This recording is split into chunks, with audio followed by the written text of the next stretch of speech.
বিদেশিদের কাছে নালিশ করা ছাড়া বিএনপির আর কোনো কাজ নেই বললেন কাদের। মির্জা ফখরুল যেসব কথাবার্তা বলছেন এটা আন্দোলন ও নির্বাচনে ব্যর্থ একজন রাজনীতিকে অসংলগ্ন সংলাপ। জনগণের ভোটাধিকার কেড়ে নেওয়া হয়েছে মন্তব্য ফখরুলের। ভোটাধিকার কেড়ে নেওয়ার মধ্য দিয়ে বাংলাদেশ আওয়ামী লীগ এবং বাংলাদেশের প্রশাসন সম্পূর্ণভাবে তারা এখন গণশত্রুতে পরিণত হয়েছে। সৈয়দ আশরাফের মৃতদেহ দেশে আসছে আজ সন্ধ্যায়। ঢাকা, কিশোরগঞ্জ ও ময়মনসিংহে জানাজা শেষে বনানীতে দাফনকাল। দেশের বিভিন্ন জেলায় জাঁকিয়ে বসেছে শীত, বেড়েছে ডায়রিয়া ও নিউমোনিয়া সহ ঠান্ডাজনিত বিভিন্ন রোগের প্রকোপ। এবং বিপিএল এর ষষ্ঠ আসরের প্রথম ম্যাচে টসে জিতে রংপুর রাইডার্সকে ব্যাটিংয়ে পাঠিয়েছে চট্টগ্রাম ভাইকিংস। বিকেলে ঢাকার প্রতিপক্ষ রাজশাহী।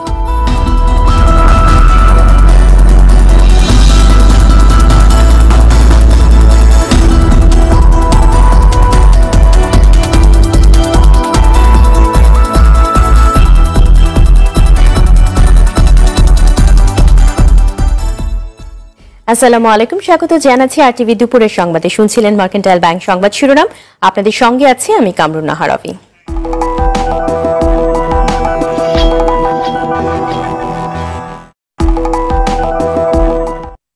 বিএনপি আন্দোলন ও নির্বাচনে চরম ব্যর্থ উল্লেখ করে আওয়ামী লীগের সাধারণ সম্পাদক ওবায়দুল কাদের বলেছেন, নির্বাচনে পরাজিত হয়ে এখন কূটনীতিকদের কাছে নালিশ করা ছাড়া বিএনপির আর কোনো পথ খোলা নেই। সকালে রাজধানীর বঙ্গবন্ধু এভিনিউতে আওয়ামী লীগের কেন্দ্রীয় কার্যালয়ে আয়োজিত এক সভায় তিনি এসব কথা বলেন। ওবায়দুল বলেন, বিদেশিদের কাছে নালিশ করা বিএনপির পুরনো অভ্যাস। বিএনপির মহাসচিব মির্জা ফখরুল ইসলামের বিষয়ে তিনি বলেন, মির্জা ফখরুলও একজন ব্যর্থ রাজনীতিক। তিনি বিদেশিদের কাছে অসংলগ্ন কথা বলেছেন।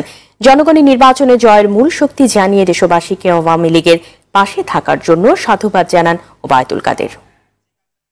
এখন বিদেশিদের কাছে তারা নালিশ করে যাচ্ছে, তো সেটা তাদের পুরনো অভ্যাস। আর মির্জা ফখরুল যেসব কথাবার্তা বলছেন এটা আন্দোলন ও নির্বাচনে ব্যর্থ একজন রাজনীতিকে অসংলগ্ন সংলাপ।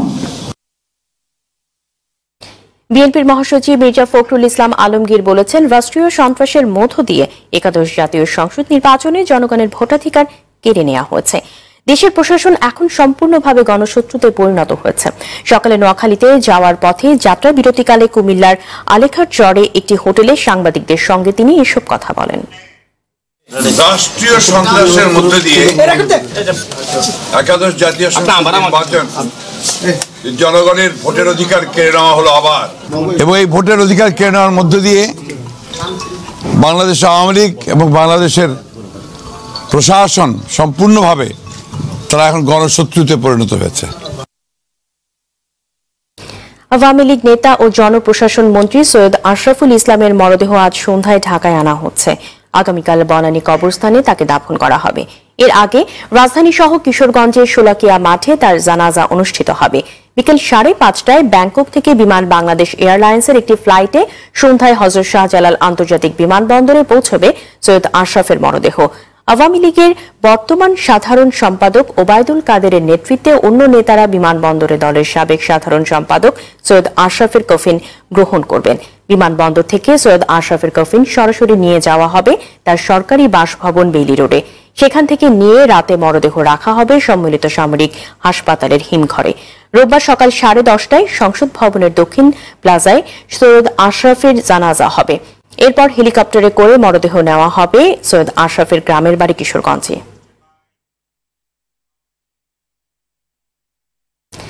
জাতীয় পার্টির মহাসচিব মশিউর রহমান রাঙাকে বিরোধী দলীয় চিফ হুইপ করার অনুরোধ জানিয়েছেন পার্টি চেয়ারম্যান হুসেইন মাহমুদ এরশাদ। এ বিষয়ে প্রয়োজনীয় ব্যবস্থা গ্রহণ করতে জাতীয় সংসদের স্পিকারের কাছে একটি চিঠি পাঠিয়েছেন তিনি। চিঠিতে এরশাদ বলেছেন, একাদশ জাতীয় সংসদে প্রধান বিরোধী দল হিসেবে দায়িত্ব পালন করবে জাতীয় পার্টি।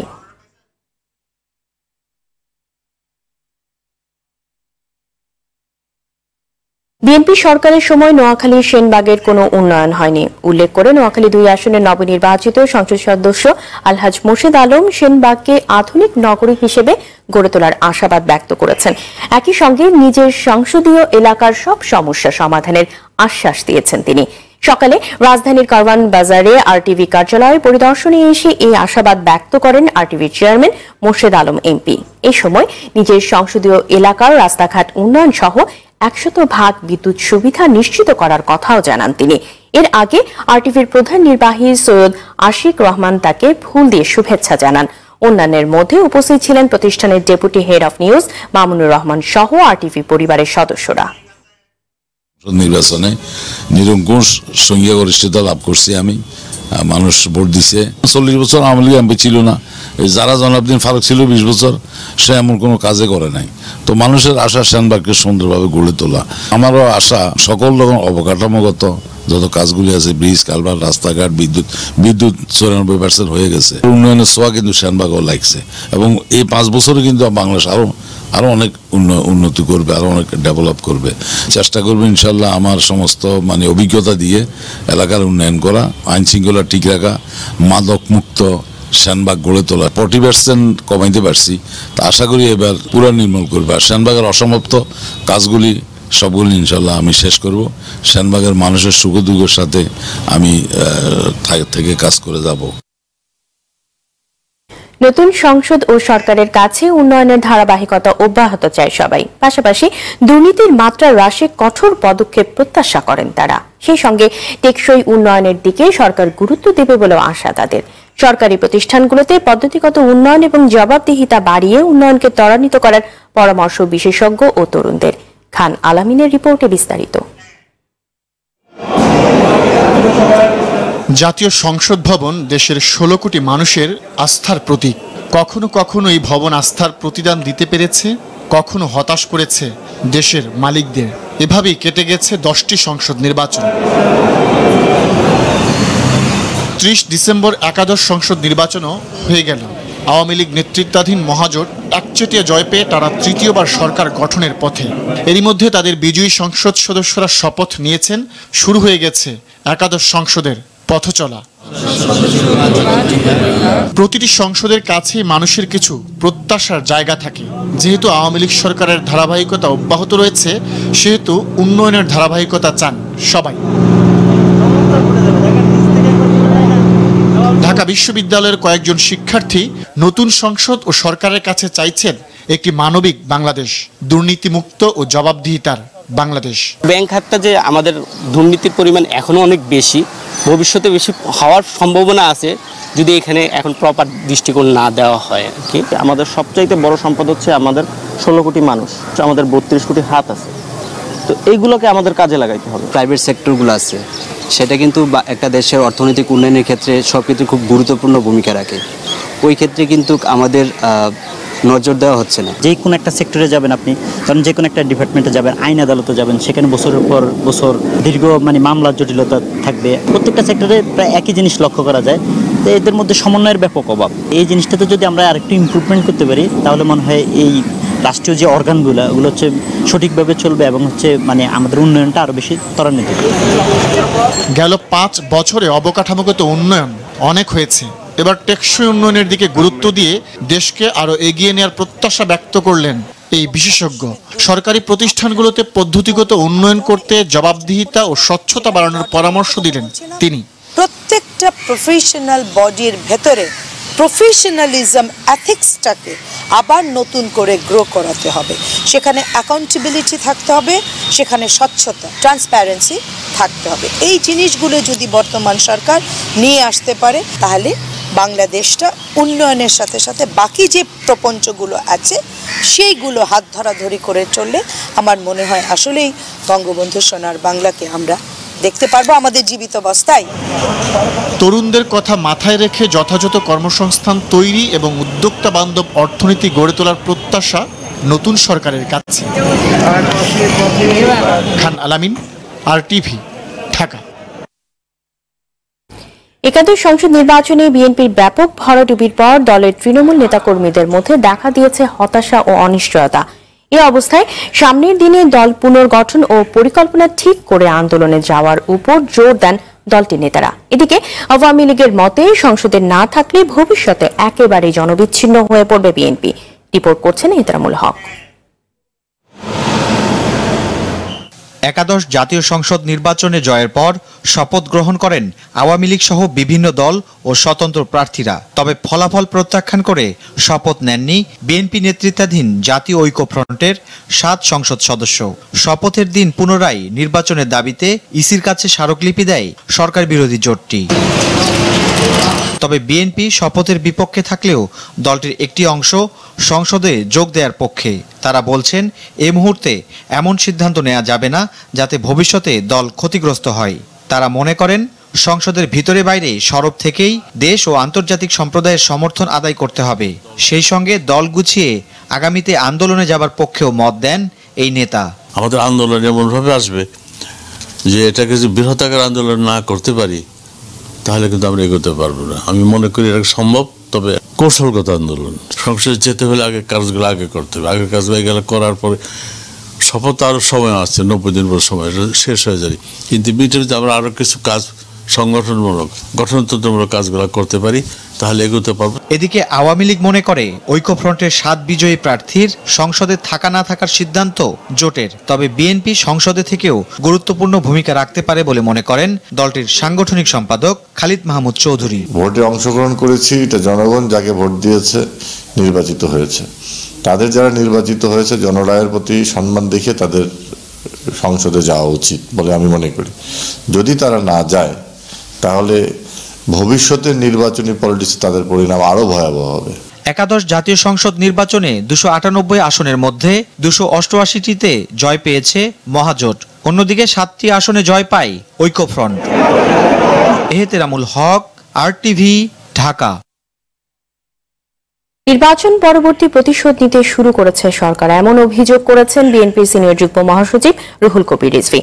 বলেন ধানের শীষে ভোট দেওয়ার নোয়াখালীর সুবর্ণচর এখন বিবর্ণ। অভিযোগ করেন রাজশাহীতে একটি কেন্দ্রে ধানের শীষে বেশি ভোট পড়ার সেই এলাকা যোগাযোগ বিচ্ছিন্ন করে দিয়েছে ক্ষমতাসীন। জোর করে ক্ষমতা দখলের পর মানুষের উপর নিপীড়ন চালিয়ে বেশি দিন টিকে থাকা যাবে না বলেও হুঁশিয়ারি দেন বিএনপির এই নেতা। দুপুরে নয়াপল্টনে এক সংবাদ সম্মেলনে এসব কথা বলেন তিনি। উৎসব করেন, অর্থাৎ এই পিঠার উৎসবের মধ্যে দিয়ে ওই নির্যাতিত নারী সিএনজি চালকের স্ত্রীকে প্রধান নির্বাচন কমিশনার তিনি উল্লসিত হলেন যে তুমি ধানের শীষে ভোট দিয়েছো, এই জন্য আমরা পিঠা উৎসব করছি। তুমি ধানের শীষে ভোট দিয়েছো, এই জন্য আমরা আনন্দ উল্লাস করছি। তুমি ধানের শীষে ভোট দিয়েছো, এই জন্য আমরা উৎসব মুখর হয়ে উঠেছি। শীতের প্রকোপ বাড়তে শুরু করেছে দেশের বিভিন্ন জেলায়। চাঁপাইনবাবগঞ্জে গত 1 সপ্তাহ ধরে বেড়েছে শীতের প্রকোপ। ঘন কুয়াশা আর হিমেল হাওয়ায় ব্যাহত হচ্ছে স্বাভাবিক জীবনযাত্রা। এর সঙ্গে বেড়েছে ডায়রিয়া ও নিউমোনিয়া সহ ঠান্ডাজনিত বিভিন্ন রোগের প্রকোপ। ব্যাহত হচ্ছে স্বাভাবিক কাজকর্ম। হাড় কাঁপানো শীতের চরম দুর্ভোগে পড়েছে নিম্ন আয়ের খেটে খাওয়া মানুষ। এই অবস্থায় সবচেয়ে বেশি বিপাকে পড়েছেন বৃদ্ধ ও শিশুরা। হাসপাতালের শিশু ও ডায়রিয়া বিভাগে বাড়ছে রোগীর সংখ্যা। হাসপাতাল কর্তৃপক্ষ জানিয়েছেন গত 1 সপ্তাহ ধরে প্রায় 250 থেকে 300 জন ডায়রিয়া রোগী হাসপাতালে ভর্তি হয়েছে। এদিকে চুয়াডাঙ্গায় অব্যাহত রয়েছে মাঝারি শৈত্যপ্রবাহ।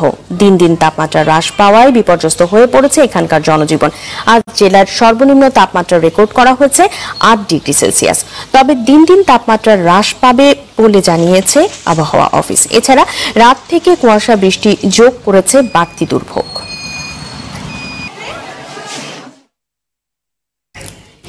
এদিকে আগামী সপ্তাহ থেকে সারা দেশে তীব্র শৈত্যপ্রবাহের আশঙ্কা করছে আবহাওয়া অধিদপ্তর। দেশের উত্তরাঞ্চলে এই শৈত্যপ্রবাহের প্রকোপ বেশি হবে বলেও জানান তারা। এই পরিস্থিতিতে শিশুদের বাড়তি যত্নে সহ বিশেষ নজর দেওয়ার কথা বলছেন বিশেষজ্ঞরা। এ সময় শিশুদের কুসুম গরম পানি খেতে দেওয়া এবং ধুলোবালিতে খেলতে না দেওয়ার পরামর্শ দিচ্ছেন তারা। ফজলুল হকের ক্যামেরায় আরাফাতুর রহমানের রিপোর্ট। এবার শীত একটু দেরিতে শুরু হয়েছে। বছরের শুরুতে জানুয়ারির 2 তারিখে তেঁতুলিয়ায় তাপমাত্রা রেকর্ড করা হয়েছে 4.9 ডিগ্রি সেলসিয়াস। কুয়াশা কম থাকায় শীতের পাশাপাশি সূর্যের দেখা মেলায় শীতের অনুভূতি তেমন পাওয়া যাচ্ছে না। কিন্তু আবহাওয়া অধিদপ্তর বলছে আগামী 10 জানুয়ারির পর আরেকটি শৈত্যপ্রবাহ আসতে পারে, তখন ঘন কুয়াশার সম্ভাবনা রয়েছে। সেই কারণে সারা দেশে তীব্র শীতের অনুভূতি হবে বলে জানায় আবহাওয়া অধিদপ্তর।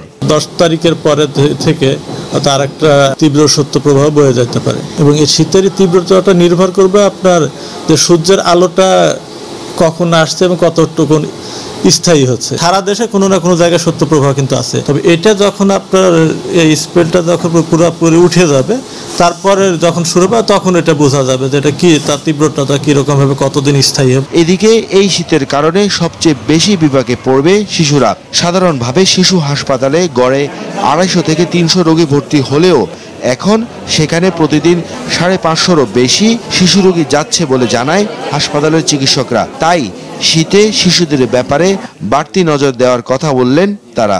মা বাবাকে সবসময় উপদেশ দিই যে বাসা থেকে যখন বাসায় আপনি বাচ্চার পরিচর্যা করবেন তখন সকাল থেকে রাত পর্যন্ত আপনি হালকা কুসুম গরম পানিটা ব্যবহার করবেন বাচ্চাদের জন্য, এবং উষ্ণ আরামদায়ক গরম কাপড় ব্যবহার করা উচিত। আবার বাচ্চা যাতে সবসময় না ঘামে সেদিকেও খেয়াল রাখতে হবে, এবং প্রচুর পরিমাণে রঙিন শাকসবজি এবং ফলমূল আমরা খাওয়াতে বলি, যেটা শিশুর রোগ প্রতিরোধ ক্ষমতা গড়ে তোলে। এবং আর সবসময় বলি কি, ওই যে বাচ্চাদেরকে যাতে ধুলাবালিতে যাতে দৌড়াদৌড়ি না করে, মানে ধুলাবালিতে খেলাধুলা করলে যেটা ডাস্টে রাজি হয়, এখান থেকে কাশি বা শ্বাসকষ্টের প্রকোপটা বেড়ে যায়। শিশুরা অসুস্থ হয়ে গেলে গলির মুখের ফার্মেসি বা স্বঘোষিত ডাক্তারের চিকিৎসা না নেওয়ার অনুরোধ করলেন এই ডাক্তার। আরাফাতুর রহমান, RTV, ঢাকা। দর্শক, মিরপুর শেরে বাংলা স্টেডিয়ামে আছেন আমাদের সহকর্মী অরণ্য গফুর, সেখান থেকে সরাসরি যোগ দিচ্ছেন তিনি আমাদের সাথে। অরণ্য, আমরা তো জানি যে বিপিএল নিয়ে সবার মাঝে একটা আগ্রহ কাজ করে। আজকে তো বিপিএল শুরু হলো এবং প্রথম খেলাটি চলছে, তো সবার আগ্রহ কেমন দেখছেন এবং সবাই দর্শক সমাগম কেমন দেখেছেন এবং খেলা কেমন জমে উঠেছে, সব মিলিয়ে আমাদের জানাবেন।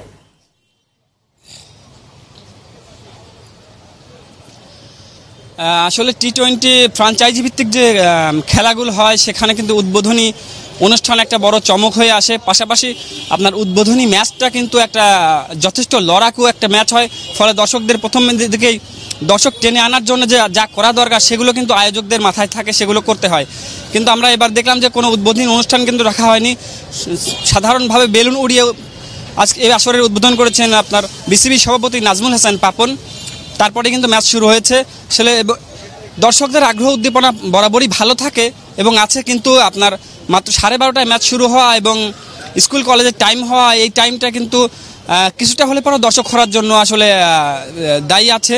তাছাড়াও দর্শকদের আগ্রহ কিন্তু বেশ আছে, বিশেষ করে মাশরাফি বিন মুর্তজা এমপি হওয়ার পরে প্রথমবারের মতো মাঠে নেমেছেন, সুতরাং এদিক দিয়েও একটা আলাদা আকর্ষণ আছে।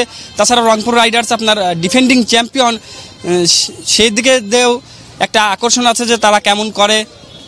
তারপরে দেখা গেল যে উদ্বোধনী ম্যাচে কিন্তু আসলে যে আগ্রহটা তৈরি করার কথা ছিল, বিশেষ করে যে রানের ফুলঝুরি ঝরবে বা অনেক বেশি রান হবে, সেই ব্যাপারটা কিন্তু প্রথমেই মার খেয়েছে। বিশেষ করে আপনার চিটাগং ভাইকিংসের বোলারদের যে আধিপত্যটা, সেই আধিপত্যটা কিন্তু এই ম্যাচে ফুটে উঠেছে এবং একটি লো স্কোরিং ম্যাচ কিন্তু আমরা দেখতে যাচ্ছি।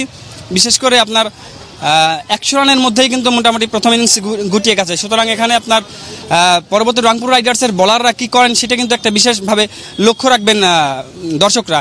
আর তাছাড়াও আপনার 5 বছর পর কিন্তু মোহাম্মদ আশরাফুল আবার বিপিএল দিয়ে মাঠে ফিরেছেন, এই বিষয়টি কিন্তু দর্শকদের আলাদাভাবে আকর্ষণ করছে। বিশেষ করে আশরাফুলের বাংলাদেশ ক্রিকেটের প্রথম সুপারস্টার কিন্তু মোহাম্মদ আশরাফুল, সুতরাং তার দিকে একটি আলাদা নজর সবারই আছে। তিনি 5 বছর 9 মাস পর এবং 4টি বিপিএল আসর শেষে কিন্তু এবার মাঠে ফিরেছেন, সুতরাং তিনি কেমন করেন সেই বিষয়টি দেখতে কিন্তু সবাই মোটামুটি মুখিয়ে আছে। অরণ্য, আপনাকে অনেক ধন্যবাদ। দর্শক, এতক্ষণ মিরপুর শেরে বাংলা স্টেডিয়াম থেকে জানাচ্ছিলেন আমাদের সহকর্মী অরণ্য গফুর। সিরাজগঞ্জে বঙ্গবন্ধু সেতু পশ্চিম সংযোগ সড়কের ঝাউইল ওভারব্রিজ এলাকায় ট্রাক ও পিকআপ ভ্যানের মুখোমুখি সংঘর্ষে 3 জন নিহত হয়েছেন। পুলিশ জানায় শনিবার ভোরে বঙ্গবন্ধু সেতুর পশ্চিম পাড়ে ওই ওভারব্রিজ পাথর বোঝাই একটি ট্রাককে পেছন দিক থেকে একটি পিকআপ ভ্যান ধাক্কা দেয়, এতে পিকআপটি দুমড়ে মুচড়ে যায়। এ সময় ঘটনাস্থলে 3 যাত্রী নিহত হন। পরে নিহতদের উদ্ধার করে সিরাজগঞ্জ জেনারেল হাসপাতালে মর্গে নেওয়া হয়েছে। নিহতরা হলেন টাঙ্গাইলের ইদ্রিস আলী ও তার পুত্র মজনু মিয়া এবং পিকআপ চালক রাজু আহমেদ।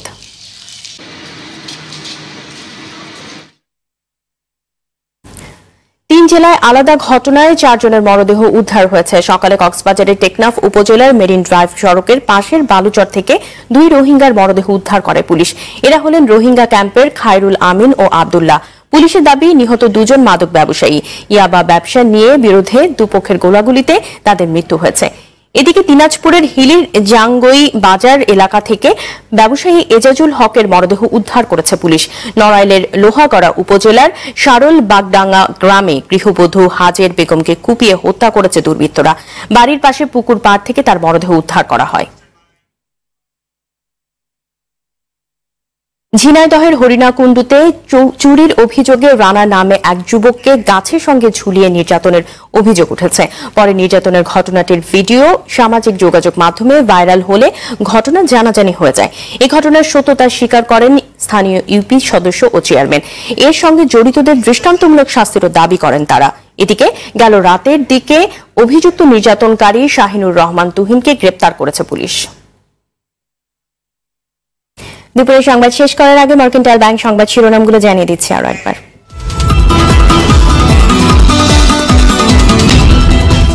বিদেশিদের কাছে নালিশ করা ছাড়া বিএনপির আর কোনো কাজ নেই বললেন কাদের। জনগণের ভোটাধিকার কেড়ে নেওয়া হয়েছে মন্তব্য ফখরুলের। সৈয়দ আশরাফের মৃতদেহ দেশে আসছে আজ সন্ধ্যায়। ঢাকা, কিশোরগঞ্জ ও ময়মনসিংহে জানাজা শেষে বনানীতে দাফনকাল। দেশের বিভিন্ন জেলায় জাঁকিয়ে বসেছে শীত, বেড়েছে ডায়রিয়া ও নিউমোনিয়া সহ ঠান্ডাজনিত বিভিন্ন রোগের প্রকোপ। এবং বিপিএল এর ষষ্ঠ আসরের প্রথম ম্যাচে টসে জিতে রংপুর রাইডার্সকে ব্যাটিংয়ে পাঠিয়েছে চট্টগ্রাম ভাইকিংস। বিকেলে ঢাকার প্রতিপক্ষ রাজশাহী।